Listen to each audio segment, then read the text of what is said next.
talked till about 7:25, and then we, 6:25, when everybody went in. And Becky harangued until about 5 minutes of 7. And then they said they weren't gonna deliberate, and they were gonna deliberate.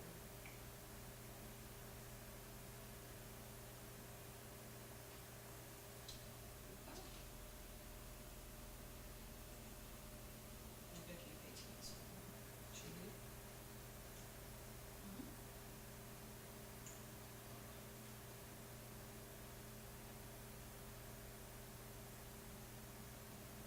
Incredible.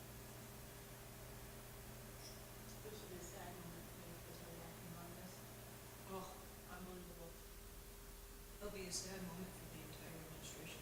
It will be, yeah. There will be a voting of confidence on that school committee in 30 seconds. As They need to know. as it should be.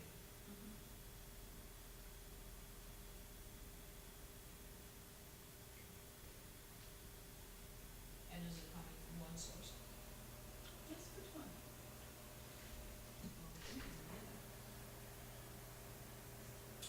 She is all full student.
Good evening and welcome to the Thursday, May 2nd, 2019 regular meeting of the school committee. We have just returned from our executive session and we are calling our public session to order now.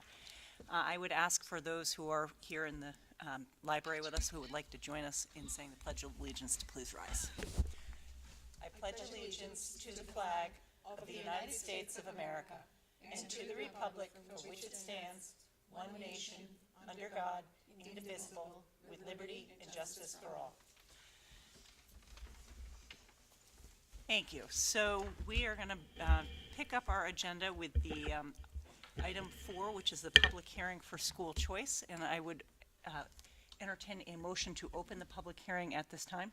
So moved. Motion by Amanda and a second. Second by Meg. And we'll do a roll call. And Amanda, I'll start with you. Aye. Meg? Aye. Yes. Jen? And Mina? Aye. And I am also a yes. So we have a public hearing and is now open on school choice. I don't know if you want to say anything before we... Surely. So you know that annually you have to decide whether or not Hopkinton will be a school choice district. I believe that we have to get our information back to the Department of Elementary and Secondary Education before May 30th. And so just by way of a recommendation, I would recommend that we are not a school choice district given our sort of exploding enrollment. So this would be an opportunity for public to come speak on that matter, and seeing no public, I would entertain a motion to close the public hearing. So moved. Second. So motion by Amanda, a second by Meg, and we'll have a roll call. Amanda? Aye. Meg? Aye. Jen? Yes. Nina? Aye. And I am also a yes. The public hearing is now closed, and are we taking a vote on this down the line, or are we taking a vote on this right now? We'll take a vote on this.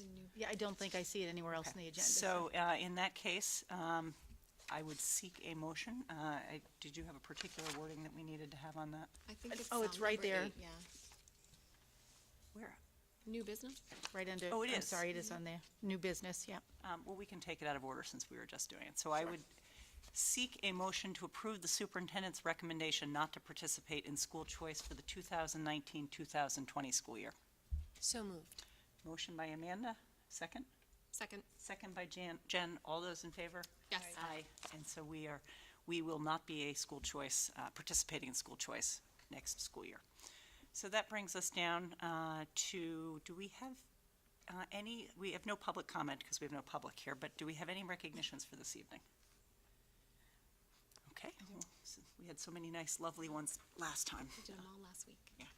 So then that would bring us into reports. We do not have student council here, so we can move right into the superintendent's report. Okay, I'll just move through these slides very quickly.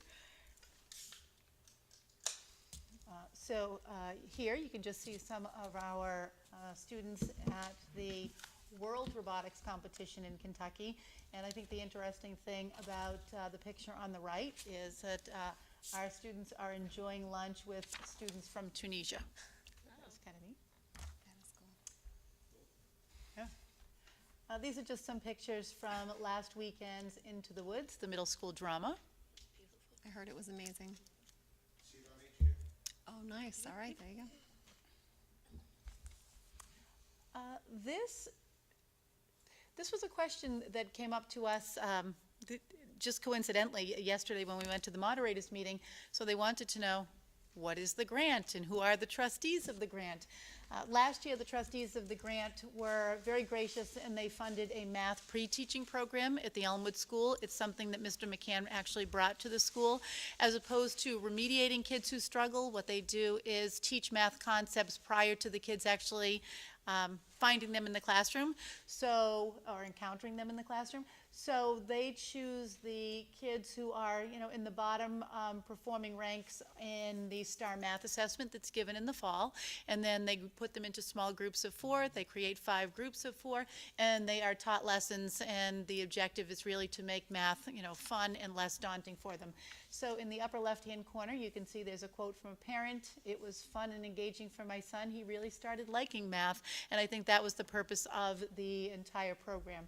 So it ran from November to April. It's finished now. Mr. McCann has put together a lovely sort of synopsis, a report at the end of this, and I just wanted to take a moment to thank the trustees of the school's grant because it was really wonderful that they were able to fund the teachers to put on this program.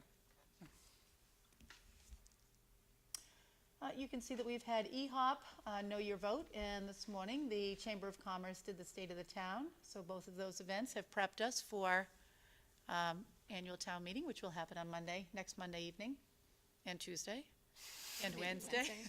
Possibly. Possibly Wednesday. And then I will just leave this slide up there because this is something that we would be looking for a vote on later in the agenda. Okay. And I think that's all I have. And that moves us into the school committee chair report, and I have approved the payroll warrant S19022. The payroll warrant has been included in your packet. And as you know, we had school committee office hours today at the senior center, which was a lot of fun. I don't know if people had anything in particular they wanted to share that was raised, because I know we had some side conversations with some people at the senior center. We didn't all hear the same. I did have one gentleman who had some questions on the bus parking lot, which I think I was able to answer with some satisfaction to him. So, anybody else have anything? I know we're trying to curtail it, but I do want to share one thing. I'm actually very thankful that Amy Beck, the director of the senior center, has been so willing to partner with us in forging a relationship here. There were many comments that I hear when I'm there at the senior center, and today as I was encouraging people, there was one senior member who was there who shared a story of some kids in Boulder, Colorado, that she had read about, and she said, and she was very interested about bullying and what goes on in our district, and she shared this story where on a bus there was a kid who was giving a hard time to another child, and a girl stood up and she said, "You're not doing the right thing." So she stood up for this friend who was being bullied, and it seems that some other kids also gathered around, and they figured out there is strength in voice and support in numbers. So she shared that, and she wanted to know more about what is it that we are doing, and if we are making some role play. She talked about that they had practiced role play.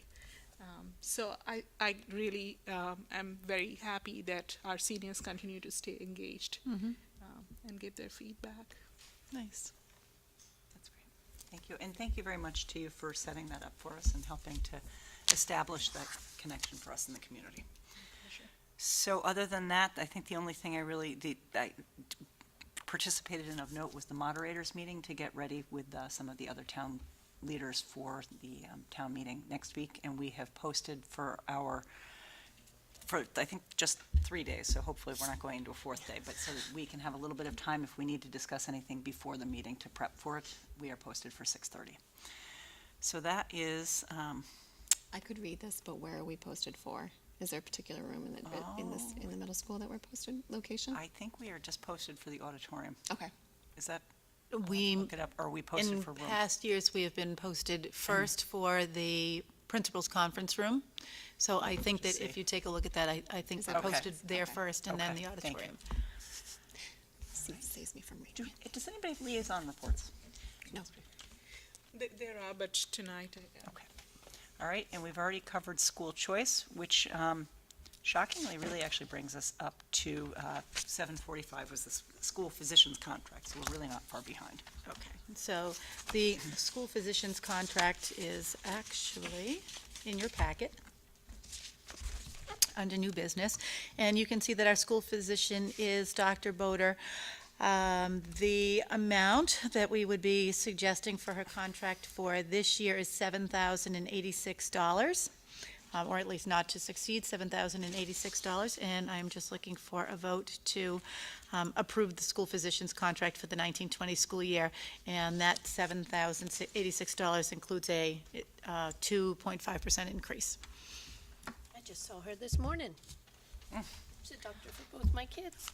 I move. She's a pediatrician. Yeah. I don't know. Has she been our physician for some time? Yes. She's Yeah. great. She's really great. So, I'm sorry, there was a motion there to approve? Yes. Okay, and is there a second? Second. Okay, all those in favor? Aye. Aye, and it is unanimous and so moves, and I am experiencing a technical difficulty here with my agenda. Here. Oh, nope, I got it back, thank you. So that brings us up to the school calendar subcommittee, Dr. Kavanaugh. Okay. So you will recall when we were going through the process of approving our calendar, the issue of what dates do we have off from school came up. And I do agree that given the changes in our demographics and the changes in things that people, recognize, honor, and celebrate, it probably is time to bring a whole group from the community together and really take a good look at the calendar and decide what we would want it to look at so that it better reflects the diversity and thoughts about equity and inclusion in our district. So what I'm looking for this evening is your approval to form a school calendar subcommittee. Dr. Kavanagh, a couple of quick questions here. I'm all in favor of bringing community voices and doing this work. You have a lot going on with all the work around growth and whatnot, and we have a lot of subcommittees. Are you looking for any participation from any school committee members in this committee? If a school committee member wanted to join this, I would more than welcome that, absolutely. Okay. And do you think that this is something, how long do you think this work would last? Do you have any estimate at the moment? Sort of in my ideal world, it would be a summer project, but it's hard to say that, it wouldn't continue. I guess I wouldn't want to rush the work if we felt like the work that we was doing was of really high quality and depth. Right. And you think from a timing perspective, it's better to do it now rather than do it, say, next year?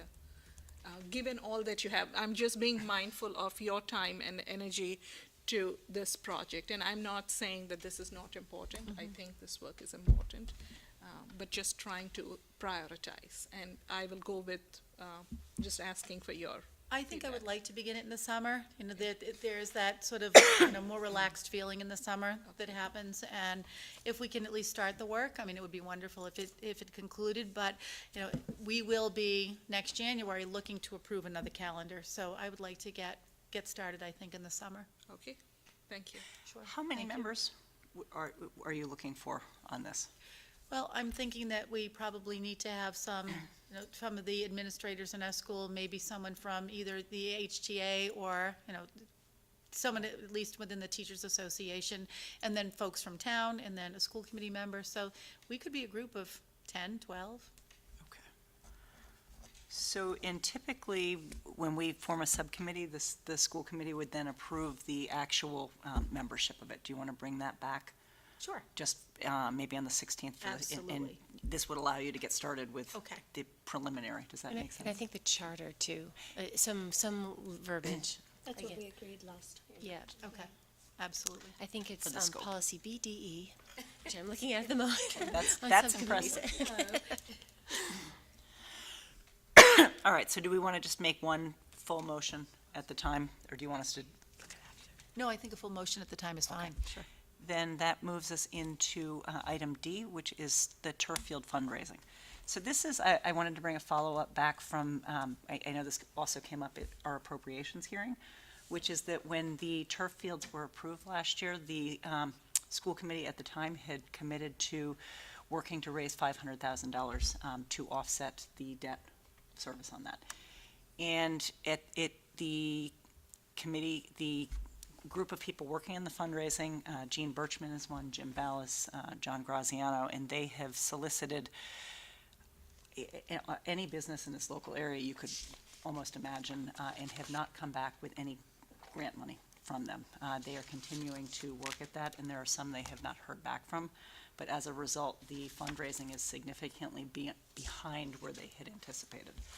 So that is one point. The other point that had been brought to me, which I sort of liked, but it needs to be vetted with the turf field group themselves, was to have a separate group perhaps that does different types of fundraising rather than just reaching out to local businesses, a model kind of like what some of the library group did, and it would be again a different fundraising group than who is working on this other stuff, but maybe they could do an event that benefits the turf field, or even pull in like tax relief or something, multiple groups that could have multiple beneficiaries, because certainly that was a tax issue as well.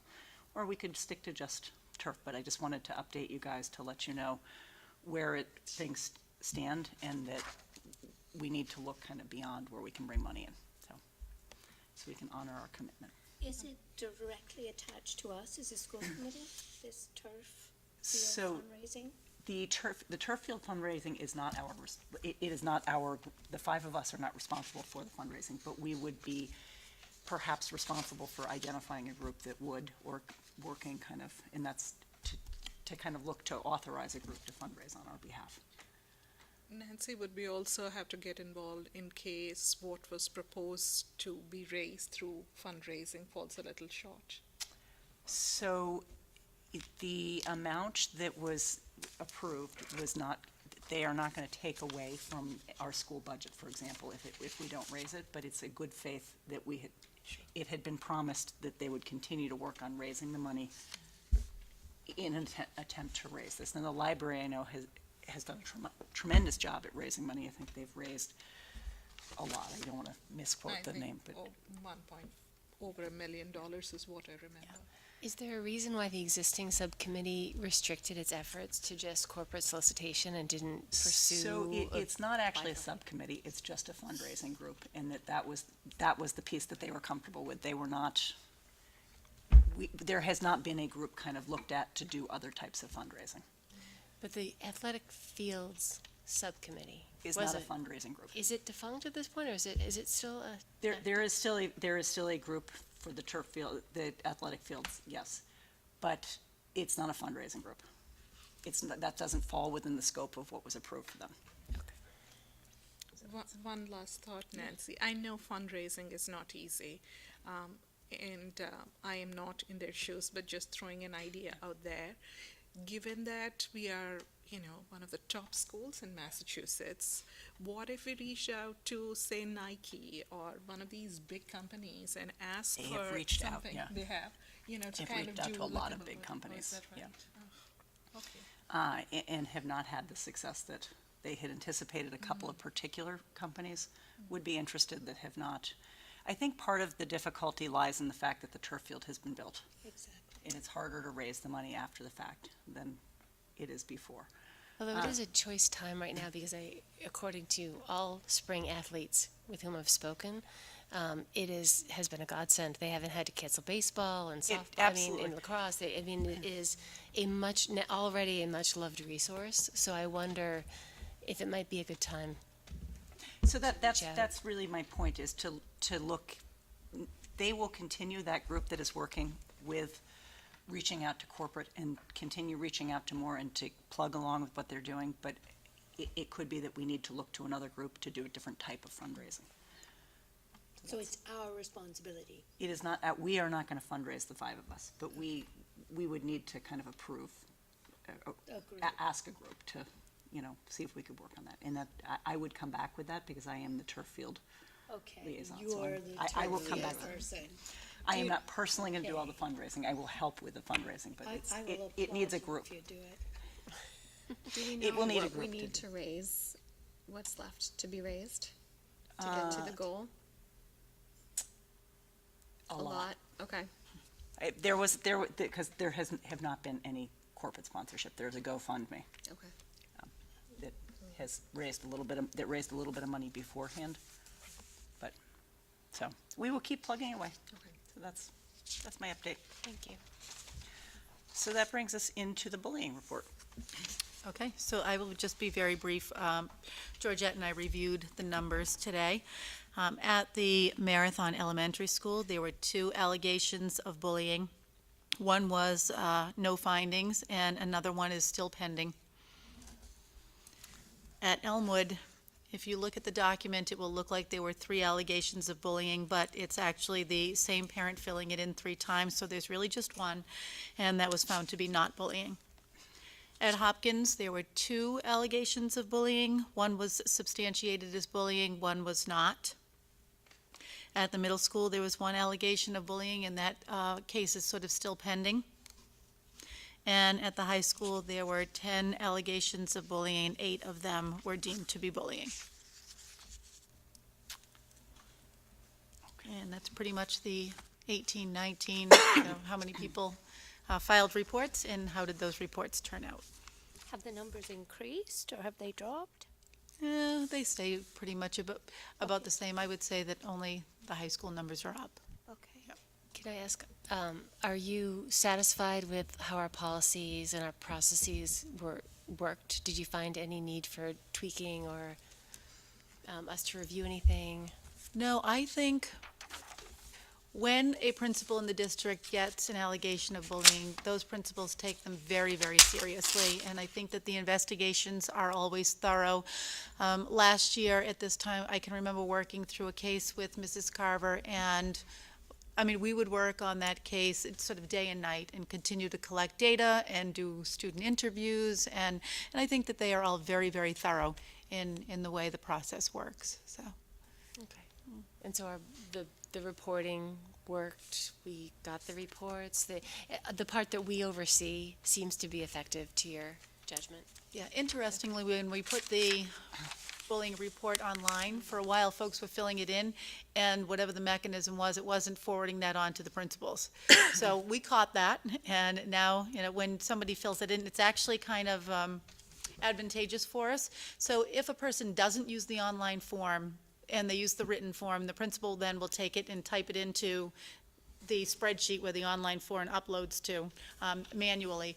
But if not, all of that is recorded in there, so it makes it very easy when Linda Henderson and Lisa Carty are actually doing their state reporting. Now the state asks us to record the allegation, the findings, and the target. And they do that not only for bullying, but also for harassment. Dr. Kavanaugh, I had earlier shared that story. Is there any possibility to look into some of the best practices around the country and re-looking at some of these new ideas that are coming up and incorporating them somehow in the process? Yeah, I mean, I have no problem doing that. I think, so what happens with DESE is they make you file your bullying intervention and prevention plan, and you have to do that every other year. So what happens is there's typically a group of about 15 people who meet. It will involve a head nurse, it involves the school resource officer, several principals, school committee members, and you actually go through the whole process of looking through your bullying plan or anti-bullying plan. So that might be something for that group to take a look at. We did make some good changes, I thought, last time we did it, which was about a year ago now. And when we did it, there had been scenarios in there, and you could sort of read the scenario and try to make the determination of whether it was or was not bullying. And those felt so gray that we felt like those were just confusing people as opposed to helping them learn, what really did and didn't constitute bullying, so we removed them. But yes, I think that's a good charge for our next committee. Yeah, that would be, and I always keep going back to your words, kind is the new cool. Mm-hmm. What did you say? Kind is the new cool. Those are not my words, those are Dr. Kavanaugh's words. Yeah, and I really stole them from a bulletin board in another district, so I thought that was really pretty nice, though. Yeah. Mm-hmm. All right, Teresa. All right, so the strategic priority objective, that was the last slide in my report, but I'm wondering if, before we leave, I can return to that report, because there is something else that I wanted to share with the committee, and it was something that we were going to cover in executive session, but we haven't done that. But I feel like what I can say in the public session is certainly worth it. So I am looking for approval of that strategic priority objective document from which the district improvement plan will be developed. And we had the public hearing last time we were together, and I think that the community has had an opportunity to really take a very good look at it. So I'm just looking for your approval of that document. I'll make a motion to approve. Motion by Amanda to approve. Second. Second by Mina. All those in favor? Yes? Aye. Great, thank you. Definitely. So to return to my report, as you know, we posted for the position of a new student services director. We did that on March 1st. When we did it, we had 20 resumes that were submitted to Kim Polnick, our HR director. Jen Parson, the assistant superintendent, and I went through all of those resumes, and Kim had arranged a sort of first round of interviews committee. And on that committee, there were 2 parents, 2 building principals, the director of technology. I mean, it was I think, team chairs, the out-of-district coordinator. So I think it was a pretty large and formidable group. The people that we put forth, of the 6, 5 of them were already sitting special education directors in other districts. So they were people who were very seasoned and had an awful lot of experience. One of them was an assistant director of student services in another district. So any one of the 6 we saw as people who had the skill set to, sort of come in and do the job for us. I was not on the committee, Mrs. Rothmick wasn't, Jen wasn't, but we were supposed to be that next round of interview. And the committee put forth only one candidate.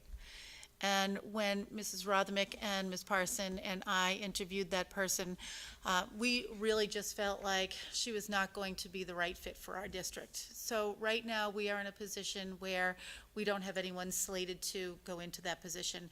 And I'm certainly not asking for, any kind of a vote or anything like that right now. We can bring this back in a couple of weeks. But I think that because it's so late in the year and because we have someone who has been doing the job in our district, and I think if we look at, something like the CISP rubric, I think that I would say that many of the things that are on that rubric, she does successfully. And so I am recommending to you that Dr. Zaleski be the candidate that moves forward for next year. And that's just, something that the committee can mull over for a couple of weeks and, sort of think hard about whether or not that's a direction that you would want to go in. So I know, we're not going to deliberate. Oh, No, I just wanted to ask a question. So she would be the interim director while we perform a new search? Well, I'm not necessarily sure that we would call her an interim director just because she is currently our director, but I think that that would be part of negotiations, Okay. right? And when would the new search begin? I don't know that answer, but probably, I don't know, December. I mean, I think that if you're looking to do another search, you would want to do that earlier than March 1st. Yes, yes. can you? Yeah, I'm sorry. I just have a quick question. I don't see it on the agenda. Am I looking at the wrong agenda? We're not having a deliberation on it. No, right, we're not deliberating. I And just she's just- wanted to share with you that search is now busted, the original search. Okay.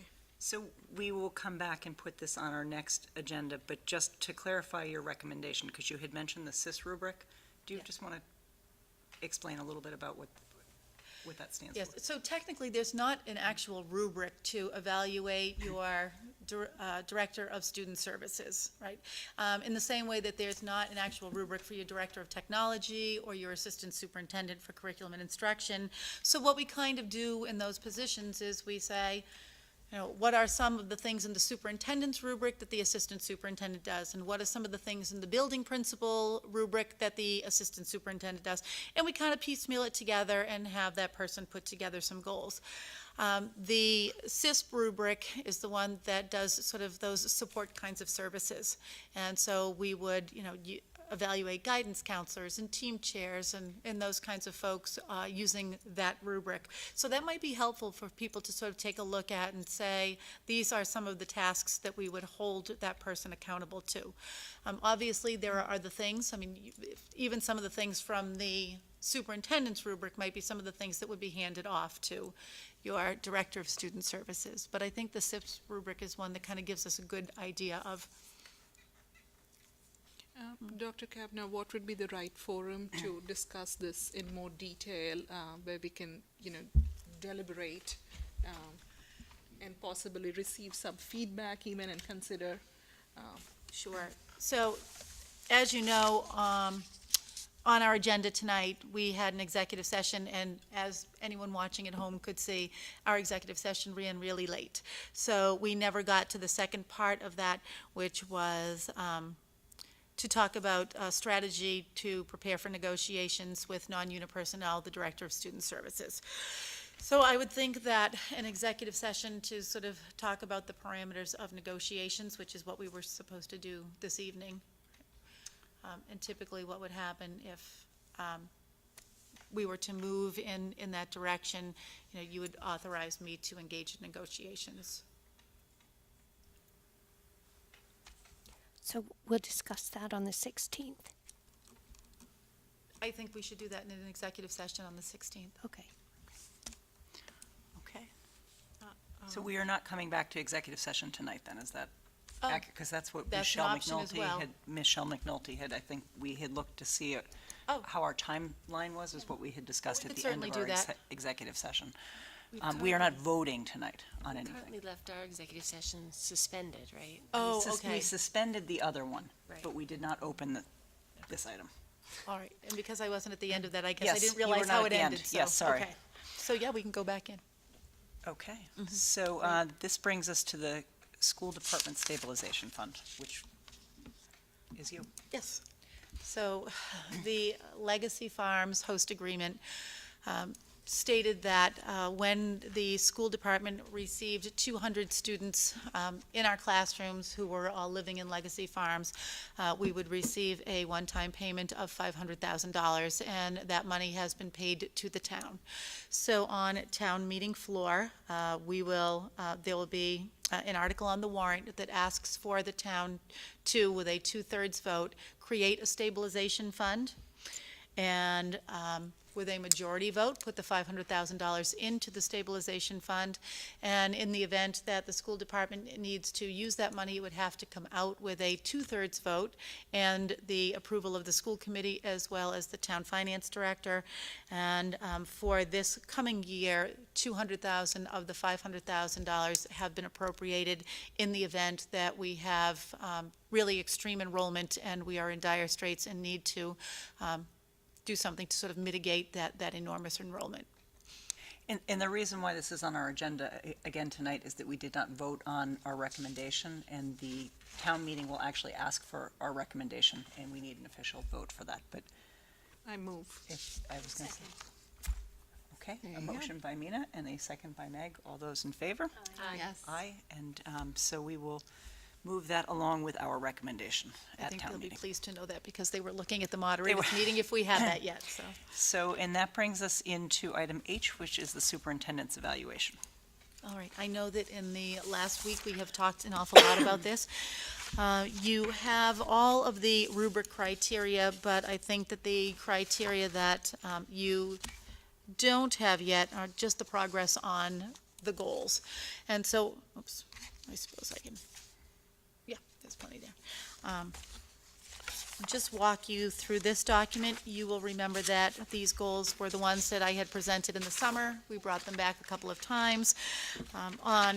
During occasional superintendent's reports, we go back to them and think a little bit about the progress. And one of the things that the evaluation will ask you to do is to talk about whether or not there has been progress, significant progress, met or exceeded these goals. One of the things that we should talk about relative to the evaluation process is that as each individual person fills out that form or, a document that sort of mirrors the form that I had given you last time, that does become part of public record. So if anyone wanted to take an individual's evaluation materials, they could access that even though it's only the sort of collective one that would be read publicly. So with my first goal, establishing a 3-year strategic plan, I think I have moved through all of those steps. The last piece is to develop the district plan that will be drawn from the strategic objective document that you just approved. Obviously, that document will come here, we'll go through the public hearing process, and it will be as, collaborative and transparent as it possibly can be.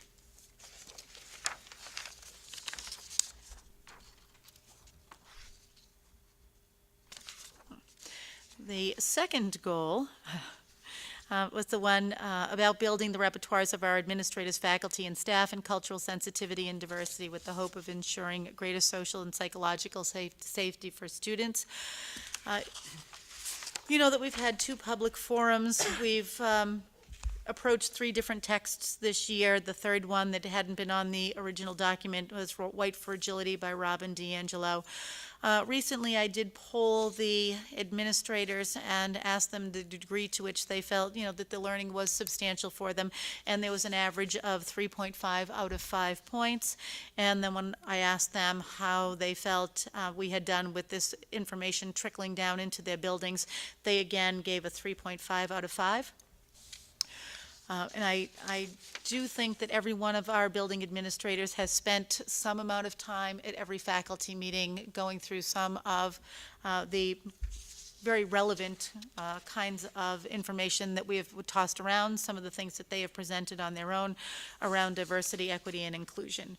So it sort of is alive and well. The goal for next year would be certainly to move forward with more social justice and culturally relevant teaching.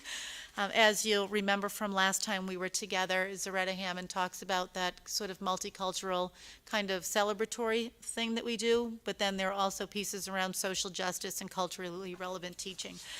And we are also looking to work with some kind of professional consultant for next year. You know that this year's consultant was tied up and had to discontinue working with Hopkinton.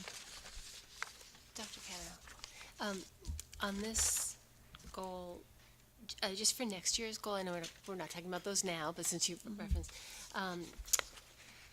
the two terms, the social justice and the culturally relevant teaching, those you're using as defined by Zaretta Hammond, like in her, In sort of that document, in the that three document. columns. Yeah, I mean, I think that that gives you sort of I guess that 30,000-foot view, right? Because you really only had 3 or 4 bullets on that sheet. But I think that came about for me not only from the Zaretta Hammond conversation, but when we did our focus groups on March 9th, there were a few parents who said, I think we have 2 different things going on here.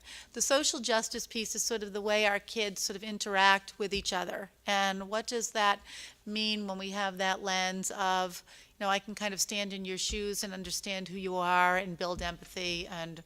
But then the culturally responsive teaching piece means that our teachers are sensitive to the fact, and I think I always use the example of, you know, we start in 4th grade with a unit on the explorers, and we in some way celebrate that sort of white, dominant, Eurocentric, you know, kind of takeover of land.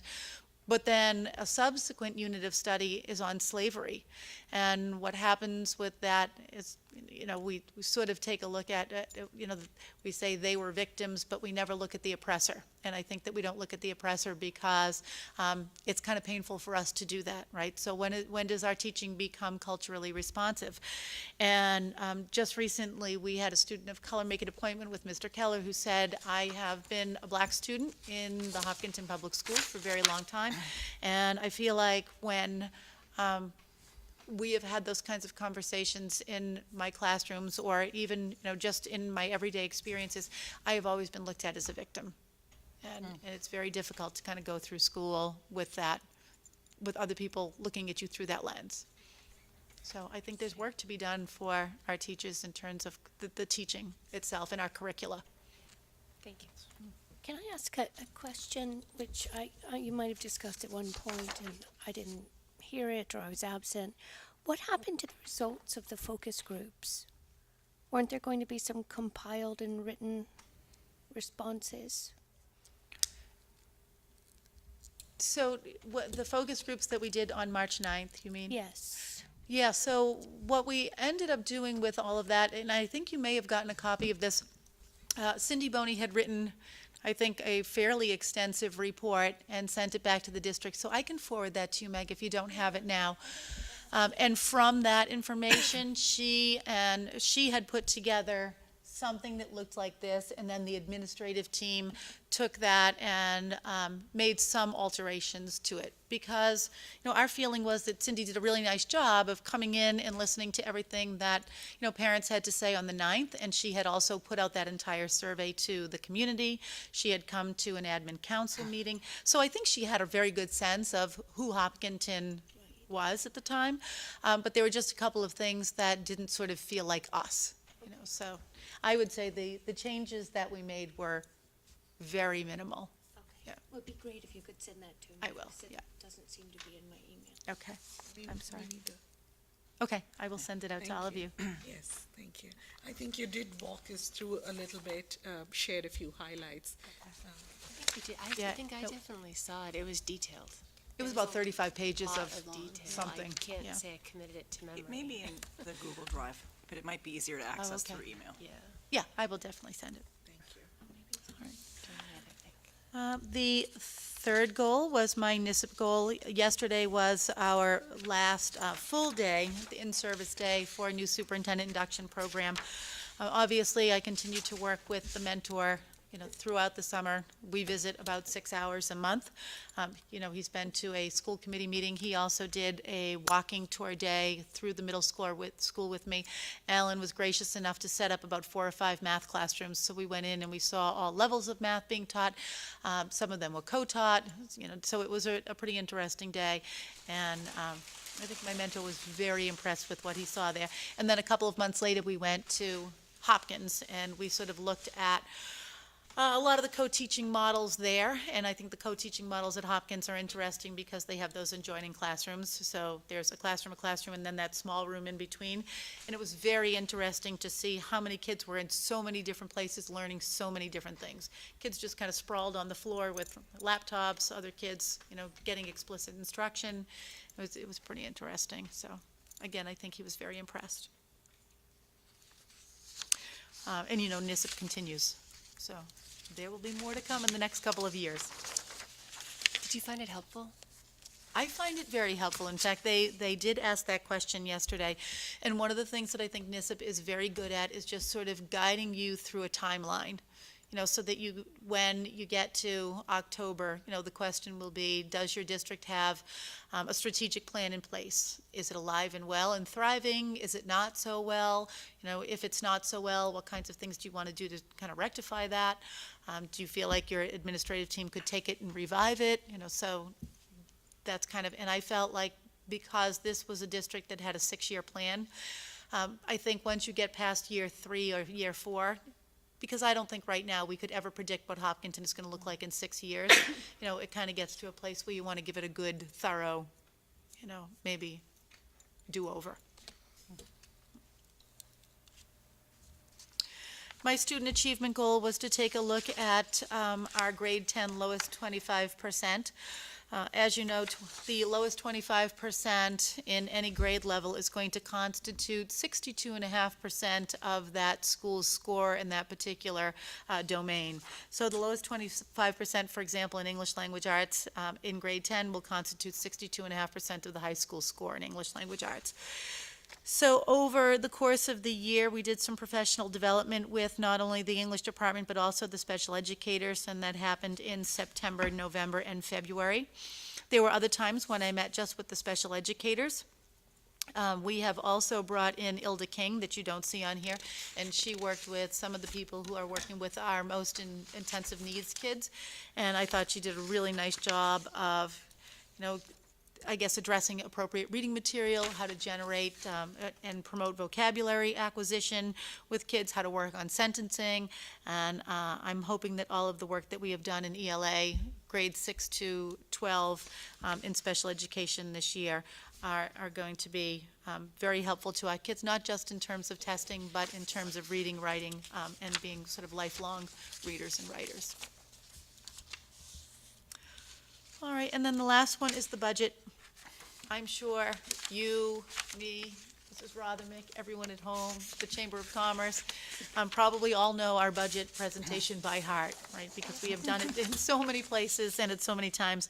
Hopefully Monday night at town meeting will be the last time that we see that. But I think that as we went through that process, we were very careful to look at what do we really need. I still say that a 6.5% increase was a very generous increase on the part of the town. It's still difficult to work within the constraints of that, given our, sort of enormous enrollment and the very disparate needs of kids who are coming into our schools. But I think at the end of the day, our, teachers and principals would say that, we can get the job done and get the job done well where we are right now. In the event that the 103 students that NASDAQ predicted and projected don't work out, we have that little $200,000 buffer that might be of help to us. One of the important slides that will be shown at town meeting is that when we had our 103 students, 37 of them are already here. 34 of them have enrolled in IPASS, and Georgette shared with me today that 34 is no longer the accurate answer because we have had 5 come in the last week. So we have hit 39. So we are down to 29 spaces of our 103. And I know, we're all giving each other that look, because I do think that the enrollment is going to be pretty significant over the summer. And so we'll have to go back to the old drawing board and see what we need in terms of personnel, and we may be showing slides again, but we have 9.8 FTEs. Yep.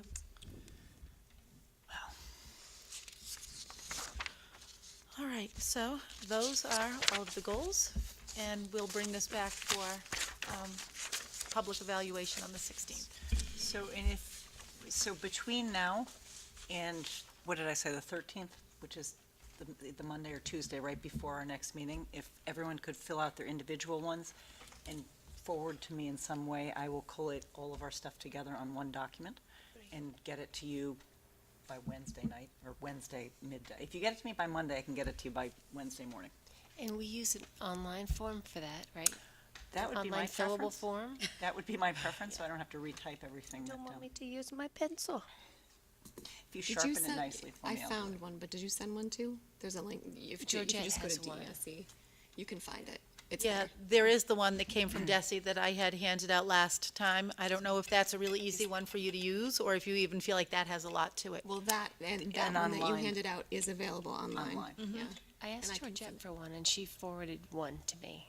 Is I it- don't she know did, whence yeah. it came, but it may have been from Desi, I'm not sure. It's like a document that you can type type in. into, Yeah. and that I then can cut and paste into a I blank. haven't started typing into it. I'm not sure what happens when I do that. I'm not sure if I have to If print you it or if I can't- can save If you can't it. and I have to retype it, that's okay, but Yeah. just, Or if you have something you want us to use, then just send it. I think We that could would all be use helpful. that form. Right. I think if you, Yeah. the one that, if Georgette could send that to all of us. Okay. Yeah, if Would be that one helpful. works, great. It is a Yeah. Microsoft Word document, the one that Oh, is perfect. Desi's. Yeah. That's Yeah. perfect. Perfect. Thank you. All right then. Thank you. So that moves us in, unless, does anybody else have any questions on that process? Okay. That moves us then into the school committee processes. Review. May I request Dr. Kavanaugh to pull that up? Is it possible? It must be in your email from May 1st. Yes. It was landscape. I think. Turn off that TV.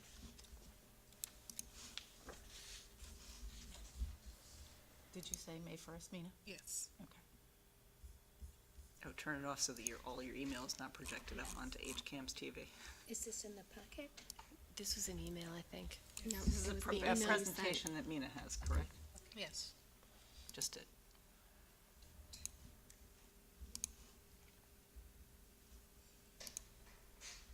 I don't want to jinx it, but we did manage to catch up on our schedule, Yes. unless this is like a 2-hour presentation. No. Did you find it? Want to forward it to you?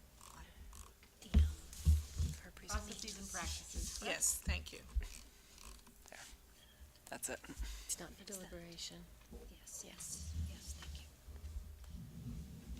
Nice green color.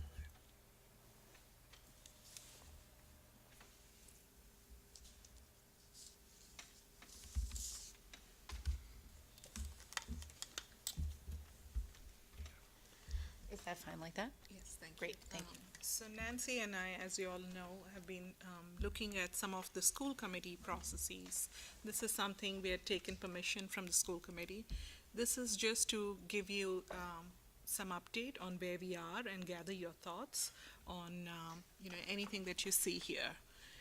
So if we go further down, we've tried to put a little framework around it and the thought process behind it. Dr. Kavanaugh, if you don't mind scrolling a little bit.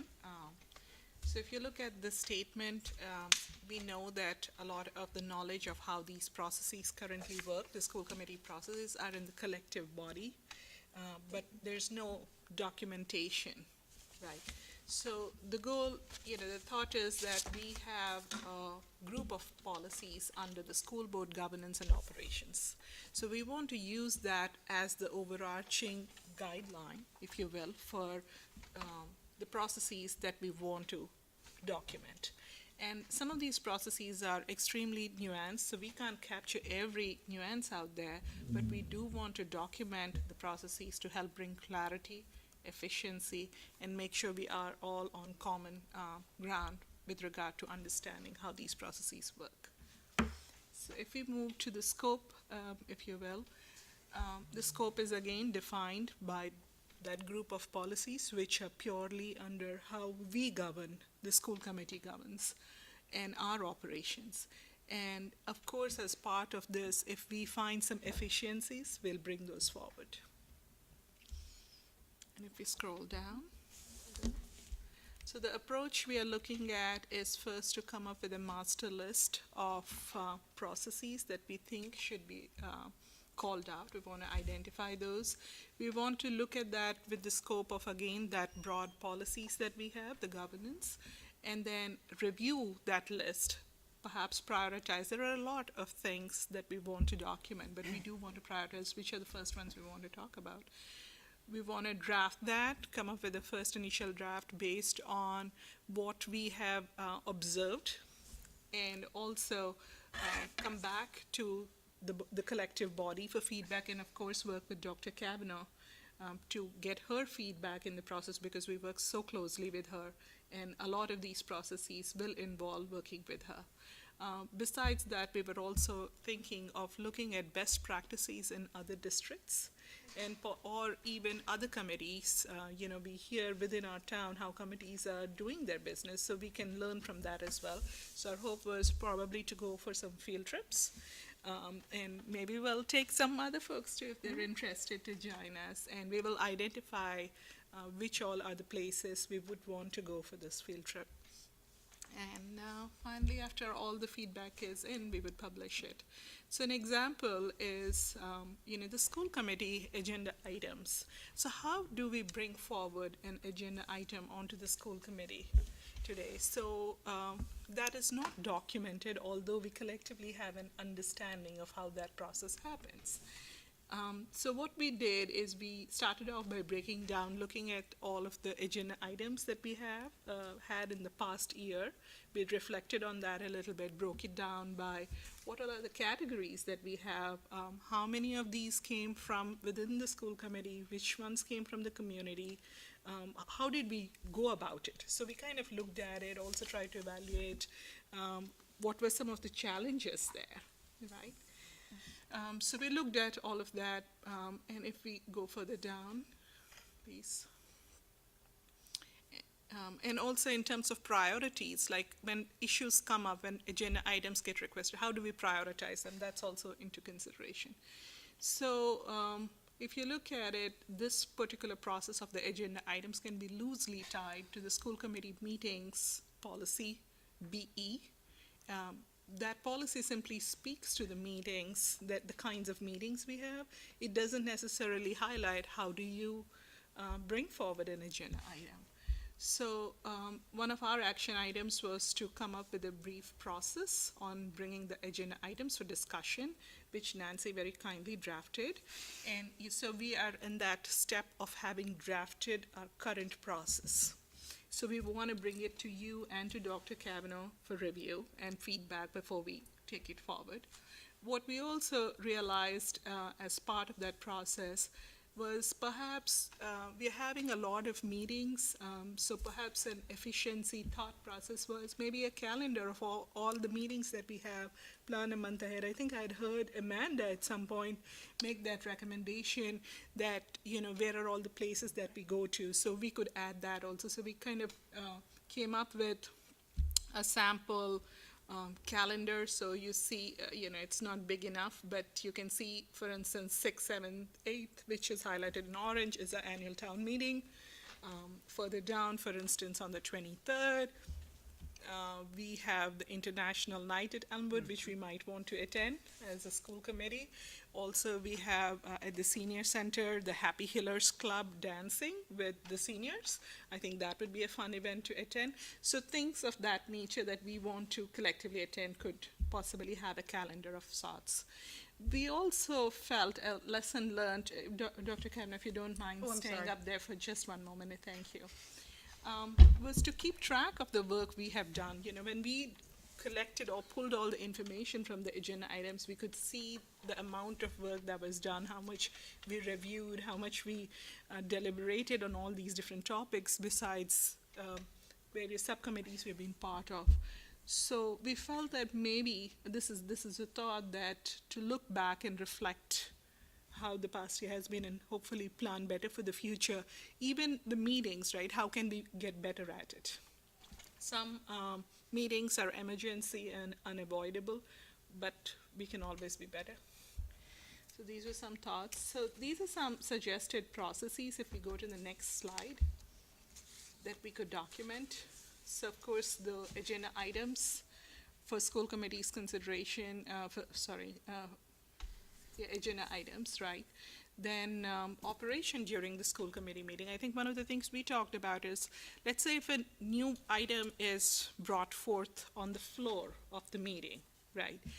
We learned through our in the past year, that it's okay to not feel pressure to take action on that item. So things of that nature, we want to kind of document that out so we are better prepared. So these are a few things that came to our mind. They are all in italics primarily to get your feedback. We can add more or reduce. We would be prioritizing.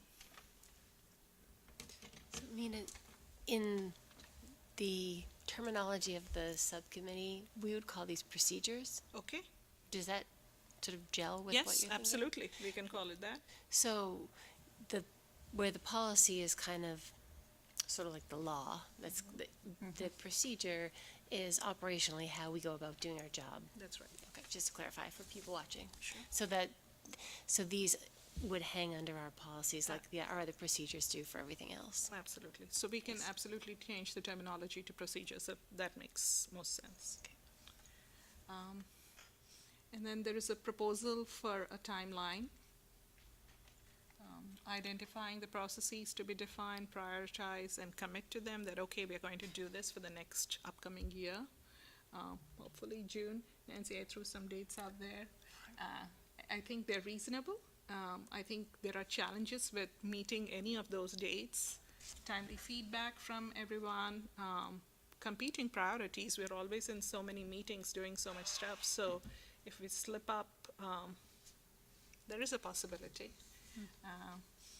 And the second is then moving on to identify the resources for best practices, as I was mentioning.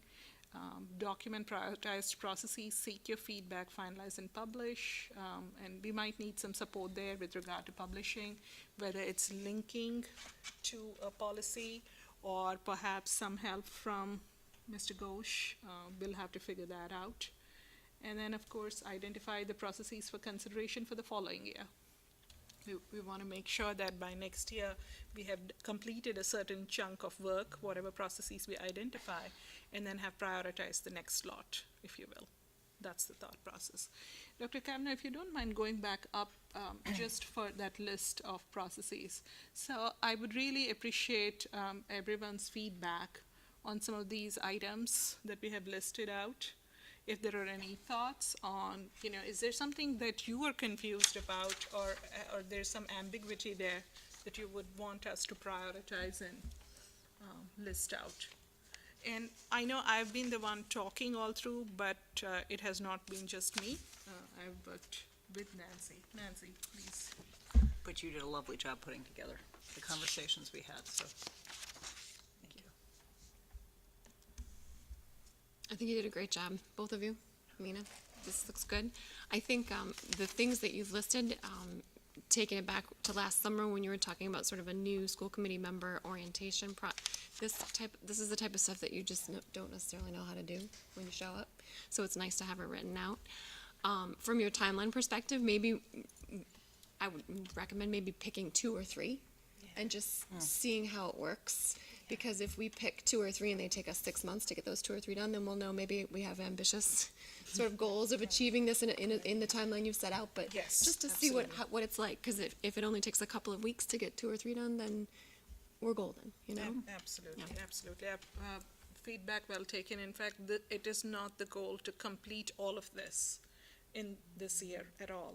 The first goal is to create that master list, if you will, and then prioritize and pick the ones that we can possibly do. So your suggestion of 3 to 4 sounds good as a good starting point. Okay. Yeah, I second your comments. I think this is great.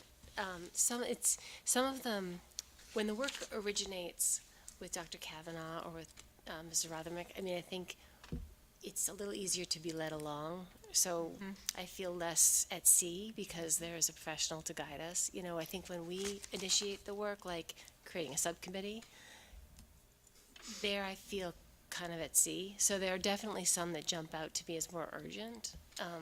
Even like how to get something on the agenda, I think, in a way that is, you know, transparent and equitable and so forth. I think those things they hit us operationally every day.